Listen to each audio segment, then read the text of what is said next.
Welcome to our channel. నేను యజ్ఞమూర్తి.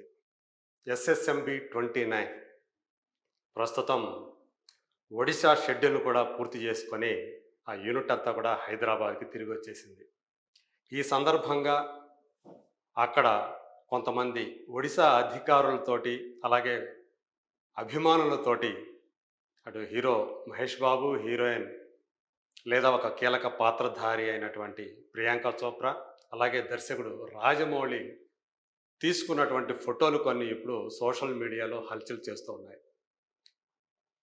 చెప్పాలంటే ప్రస్తుతం నిర్మాణంలో ఉన్నటువంటి సినిమాల్లో ఇండియాలో మోస్ట్ యాంటిసిపేటెడ్ ఫిలిం ఏదంటే అందరూ కూడా ఒకే ఒక్క పేరు చెప్తారు, అది ఎస్ఎస్ఎంబి 29. ఇంకా దాని అసలు టైటిల్ ఏమిటనేది ఇప్పటివరకు కూడా ఎవరు కూడా అంటే దర్శకుడితో సహా ఎవరు కూడా అధికారికంగా వెల్లడించలేదు.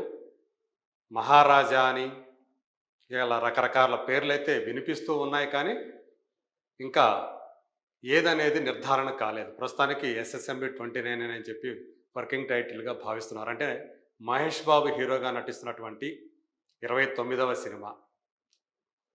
ఈ సినిమా 2026 చివరిలో లేదా 2027 ఫస్ట్ హాఫ్లో మన ముందుకు వస్తుంది. అది కూడా పార్ట్ 1, అంటే 2 భాగాలుగా ఈ సినిమాని రాజమౌళి రూపొందిస్తూ ఉన్నాడు. అయితే ఇప్పుడు ఒక ఆసక్తికరమైనటువంటి విషయం వెలుగులోకి వచ్చింది. అదేమంటే ఈ సినిమాకు సంబంధించి మహేష్ బాబు తీసుకుంటున్నటువంటి రెమ్యూనరేషన్ ఎంత, అంటే అసలు ఈ సినిమాకి ఆయన రెమ్యూనరేషనే తీసుకోవట్లేదు అనేటువంటి సమాధానం వస్తూ ఉంది. అది ఎట్లా సాధ్యం?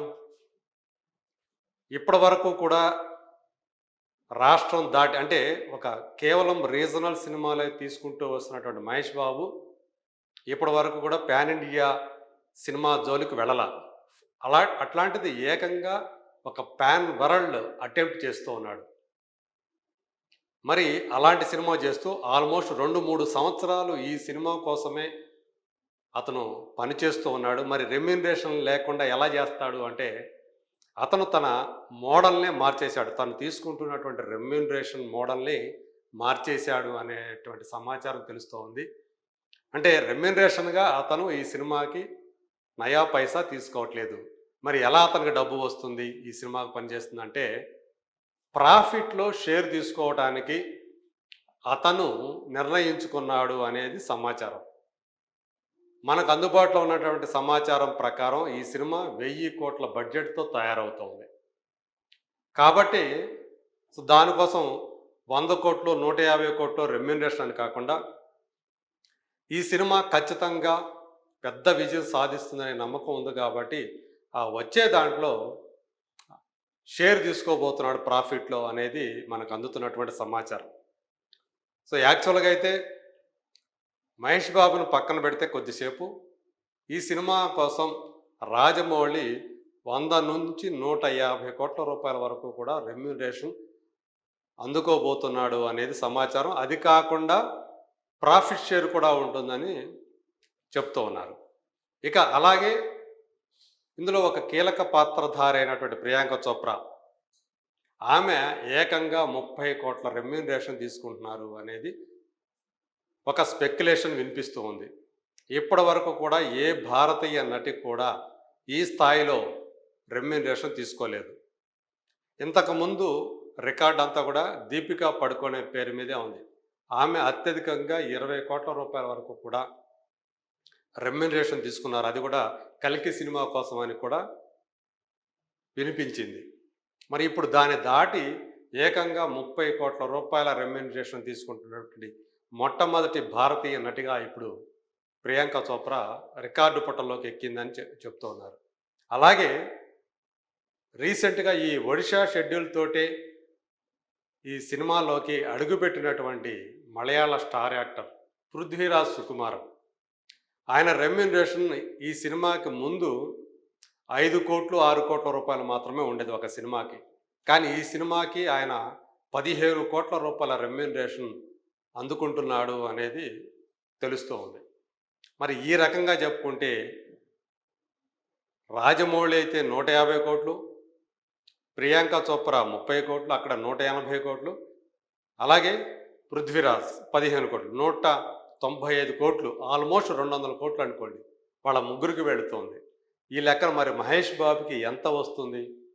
అదే రెమ్యూనరేషన్ పరంగా చూసుకుంటే 150 కోట్లు అనుకుంటే ఖచ్చితంగా ఈవేళ నలుగురు రెమ్యూనరేషన్లకే ఆల్మోస్ట్ 400 కోట్ల రూపాయల వరకు కూడా ఆ 1000 కోట్ల బడ్జెట్లో 400 కోట్లు వీళ్ళకే వెళుతుంది అని లెక్కలో చెప్తూ ఉన్నాయి. అందుగురించే ఈ సినిమాకి ప్రత్యేకించి రెమ్యూనరేషన్ తీసుకోకుండా మహేష్ బాబు తన టోటల్ మొత్తం ఆ ఫార్మాట్లు మార్చేసుకొని ఒక కొత్త పద్ధతిలో టోటల్గా ప్రాఫిట్ షేరింగ్ అనే దాంట్లో ఆ ప్రకారం ఈ సినిమాకి పనిచేస్తున్నాడని చెప్పేసి ఇప్పుడు చెప్పుకుంటున్నారు. ఇన్సైడ్ సోర్సెస్ వల్ల మనకు తెలుస్తూ ఉంది.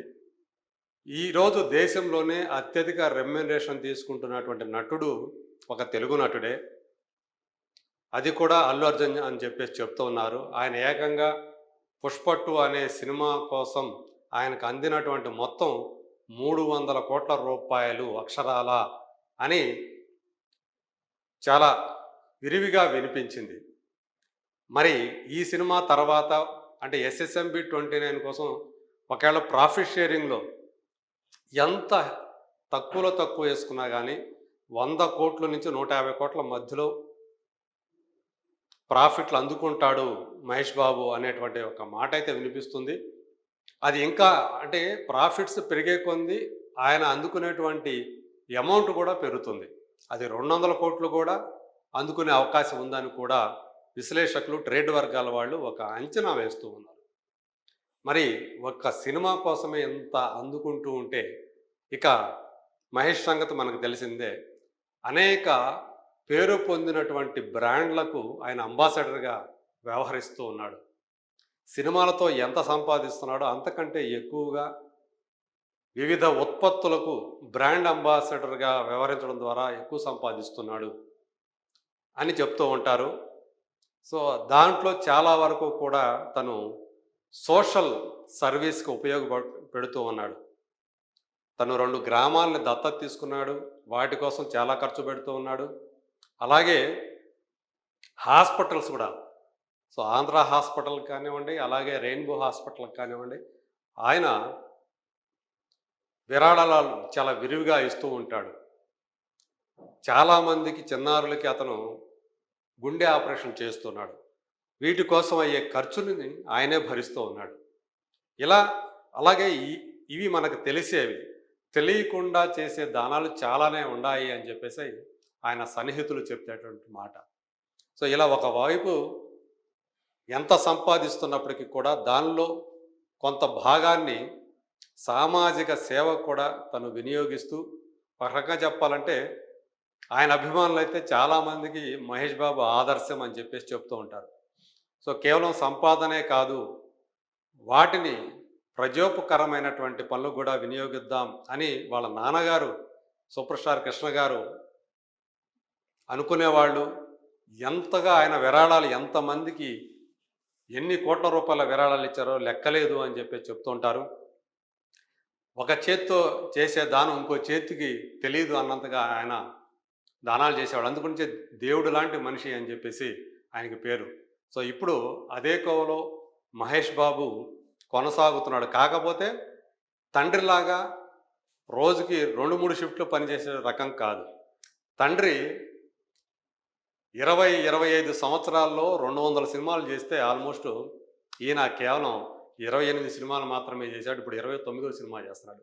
తండ్రికి కొడుక్కి తేడా అది, అంటే ఆ వర్క్ విషయంలో. కాకపోతే ఇప్పుడు అంతా కూడా మోడల్ మారిపోయింది. కానీ వర్క్ మోడల్ మంచి సబ్జెక్ట్ని ఎంచుకోవటం, పూర్తి నమ్మకం కలిగిన తర్వాతనే ఆ సినిమాని సెట్స్ మీదకి వెళ్ళటం అనేది ఇప్పుడు ప్రజెంట్ ట్రెండ్ అనే సంగతి మనందరం తెలుస్తుంది. ఆ రకంగా తను మహేష్ బాబు ముందుకెళ్తున్నాడు.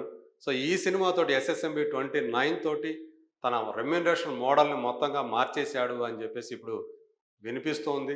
సోషల్ మీడియాలో దీని గురించి చర్చ నడుస్తూ ఉంది.